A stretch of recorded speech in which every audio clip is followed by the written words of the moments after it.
Right now on Upfront. On to New Hampshire. I'm the only one who's not running a basement campaign. 48 hours to go, but is the race to be the Republican nominee in Milwaukee already over? I think Nikki Haley is a nice girl. I think she's very smart, but she won't touch Trump. The impact of Iowa from our reporting on the ground and the battle for New Hampshire. Our guest this Sunday, former Wisconsin governor and 2016 presidential candidate Scott Walker, and ABC News political director Rick Klein.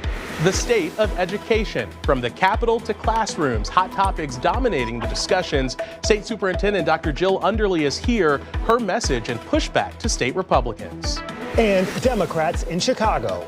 You will see a choice, and that choice will be mainstream versus extreme. A first look at preparations for this summer's Democratic National Convention. Two conventions just some 90 miles apart.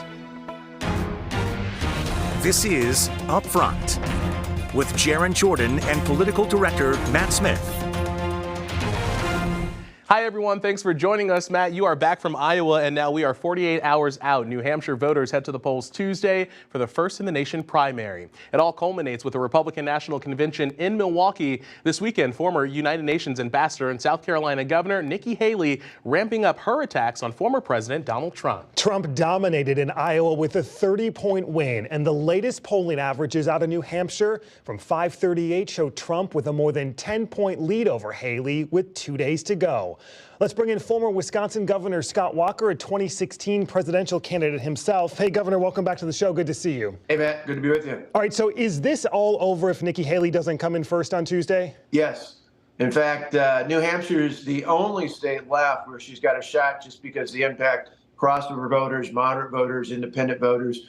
She has to win just to keep things alive. But even if she does, a few weeks later in February in South Carolina, her home state where they like her, she's probably going to lose that primary by about 25 points. So for all practical purposes, short of a massive win for her in New Hampshire, it's probably the end. Let's talk about Ron DeSantis polling at some 5% in New Hampshire. He's hopping back and forth between New Hampshire and South Carolina. Does he have any chance at this point coming out of what he did in Iowa? No, unfortunately for him. I think he's got a great track record in Florida, did a fabulous job there. But his case, his best scenario was to finish a strong second in Iowa. He did all the right things. He campaigned in 99 counties. He got Ken Reynolds, the wildly popular governor, on his side. But again, in the end, it's not so much a dismissal of him nor of former Governor Haley. It's really just saying, hey, we know what we got with Donald Trump. We believe. I think the biggest thing missing from DeSantis and Haley's campaign was something they had no control over, and that is they needed to show voters that they, unlike the former president, could beat Joe Biden. Let me read you a new lead in an op-ed in Politico this morning. It says, Tim Pawlenty and Scott Walker's presidential campaigns can breathe a sigh of relief. The mantle of worst Republican presidential campaign ever has been lifted from their shoulders, stolen by the crew that ran Florida Governor Ron DeSantis' campaign into the dirt.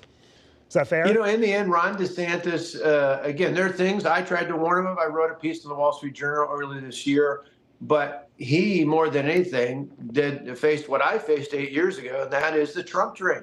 Voters just wanting an outsider. They appreciate the bold approaches that each of us took in Wisconsin and, of course, he in Florida.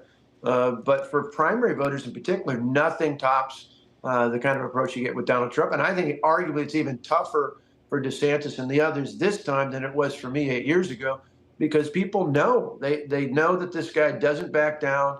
He doesn't take any crap. Occasionally, many of us wish he would talk or tweet a little bit different. It's the results that matter, particularly in the Midwest. When you look to the general, just 15% of registered Iowa Republicans voted. What are your concerns going into a general election if Trump is the nominee? Well, the big thing is everybody knows he's a fighter. In 2016, he won because people felt like he was fighting for them. In 2020, I think part of his problem then was the perception he was just fighting because he liked to fight. If he can make that connection like he did in 2016, that yeah, he's a fighter, but he's fighting to protect the forgotten. That's a winning combination, combined with the fact that if it's a referendum on the economy, Joe Biden loses. And quickly, Governor, before we go, Vice President Harris will be in Waukesha County tomorrow talking about abortion, the Biden campaign kicking off a nationwide tour. Is this still a losing issue for Republicans headed into the general?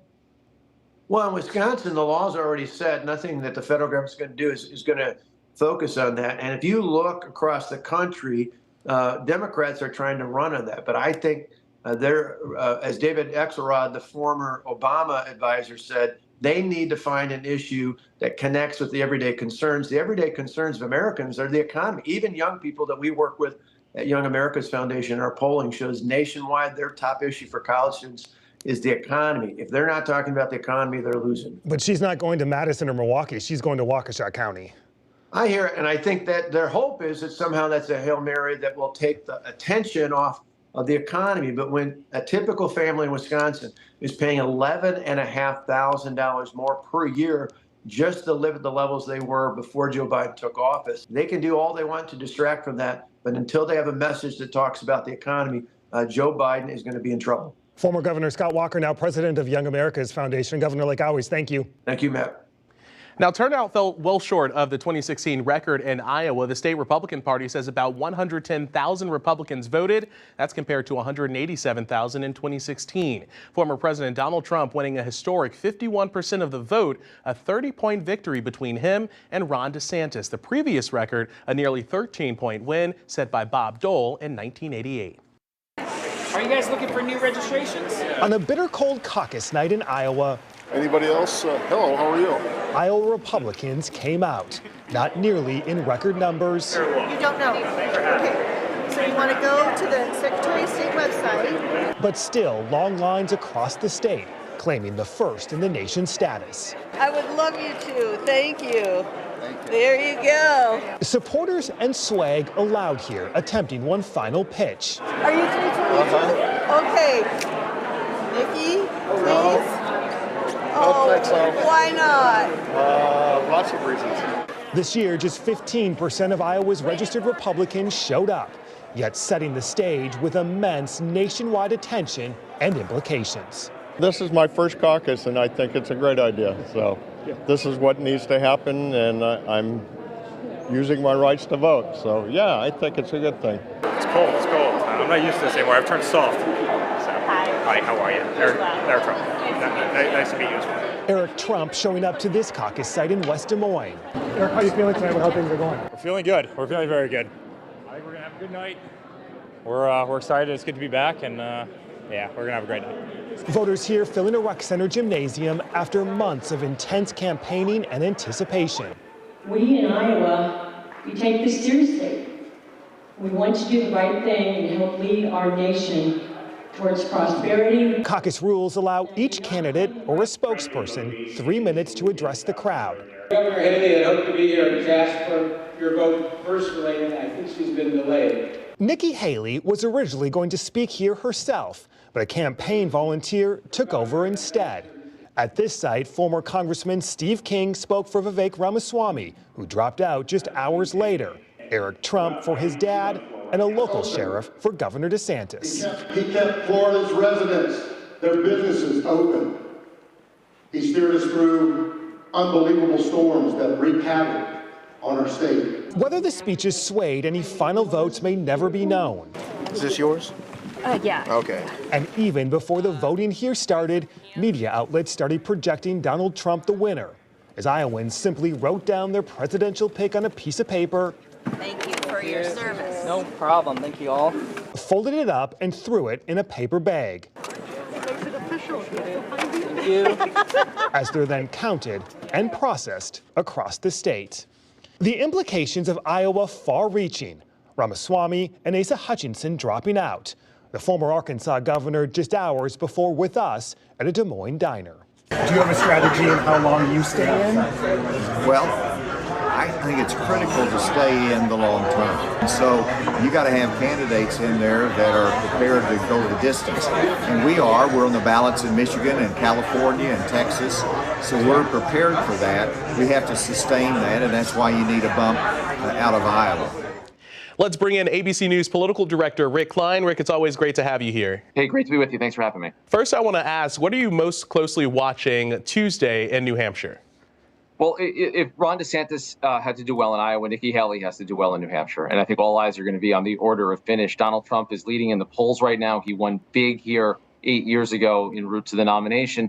this is Nikki Haley's chance to break through. I've been out on the trail a little bit with her. I've seen her campaigning with the governor of New Hampshire, and the idea of winning this state might be in her grasp, although more realistically, her team is downgrading expectations. They realize Trump's very popular, but they're trying to say, look, these New Hampshire voters who have a more independent streak, a lot more moderates, even some Democrats voting. This is the kind of voter that has to show that Nikki Haley can win, and can win not just a primary, but a general election. Yeah, does anybody drop out after Tuesday? Look, I think we're now down to only 3, and that's a small number historically. But New Hampshire in the past has forced a lot of reevaluation of candidacies. Ron DeSantis is spending more time in South Carolina this week, which doesn't vote for another month, because I think he knows that New Hampshire is not well suited to his message. So I don't see him being really impacted by this. But I think if Haley severely underperforms, she'll be under a lot of pressure to get out of the race before her home state of South Carolina does vote in a few weeks. She's not a guaranteed winner there. And right now, polls show that Trump is very popular, and DeSantis' message is resonating as well. We know that ABC News canceled Thursday night's debate because former President Donald Trump did not agree to show up, and Nikki Haley said she wasn't going to debate if he wasn't there. What do you make of this trend of candidates choosing to skip debates? Yeah, I got to say it was very disappointing to have to cancel our debate, but also for the voters of New Hampshire and of the country not to have an opportunity to see the candidates. It now appears likely that there won't be any debates after the voting actually started, when most of the country is really just starting to pay attention to the presidential race. Unless you're a political junkie like me or you didn't watch a lot of these debates back in 2023. This is when people tune in. I think it's a real shame. Do you think that's a trend that we're going to see even heading into the general? You know, I do think that there's a real question as to whether the debates happen. Donald Trump and the Republican National Committee announced that it would not participate, that its candidate would not participate in the Commission on Presidential Debates, which is what has governed the debates that we've had here since the 80s. That's been the process, and every candidate has campaigned for president has gone along with it, and the process has been in stone. So the Republicans and Trump say they're not going to do it. You know, Joe Biden, I don't think necessarily wants to debate Donald Trump for a whole host of reasons you can speculate about, and might use that refusal to do the old debate system as an excuse to not debate him at all. And why would he debate Trump if Trump is choosing the moderators or choosing the forum? So I do fear that we may have a year without debates. And again, I think it's a loss for voters. Yeah, besides maybe the coldest caucuses in recent history, what's your biggest takeaway from Iowa? Yeah, look, Trump's romp was historic, unprecedented. No one had ever won the Iowa caucuses on the Republican side when there's real competition by 13 points or more. He won by 30. And he won 98 of the 99 counties. The only one he lost by a single vote. It was a college town. So you can see, if you really squint, ways that Nikki Haley or even Ron DeSantis could potentially cut into the Trump's coalition. But you had to really look hard for that, because that map was very, very MAGA. Turnout was lower because of the weather, but Trump's people showed up, and they absolutely swamped and dominated. And it served to narrow what was already a narrow field. ABC News political director Rick Klein joining us from New Hampshire, where voters head to the polls this week. Rick, always great to have you here. Thank you for having me. Good to see you. Up next, from book bans to attacks on diversity efforts, State Superintendent of Education Jill Underly is here speaking out, and she's here next.